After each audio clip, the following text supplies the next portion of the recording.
Saudara Raja Keraton Kasunanan Surakarta Pakubuwono ke-13 wafat di usianya ke-77 tahun pada Minggu pagi setelah menjalani perawatan intensif di rumah sakit sejak September 2025. Pemakaman Sang Raja akan dilakukan pada 5 November di Makam Raja Imogiri, Yogyakarta.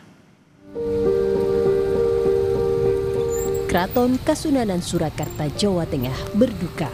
Sang Raja Pakubuwono ke-13 meninggal dunia pada Minggu pagi di Rumah Sakit Indirati, Solo. Pakubuwono ke-13 telah menjalani perawatan intensif sejak September 2025 karena kondisi kesehatan yang terus menurun. Sang Raja Keraton Surakarta akan dimakamkan pada hari Rabu di Pemakaman Raja Imogiri, Yogyakarta. Proses pemakaman akan menggunakan adat keraton, di mana jenazah Pakubuwono ke-13 akan dibawa dengan kereta kencana Grada Pralaya berkeliling kompleks keraton hingga ke Loji Gandrung untuk memberikan kesempatan bagi masyarakat memberikan penghormatan terakhir.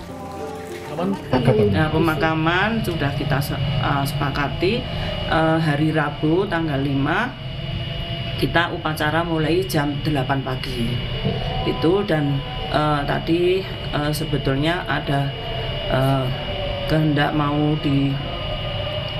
ditransitkan dengan kereta dulu di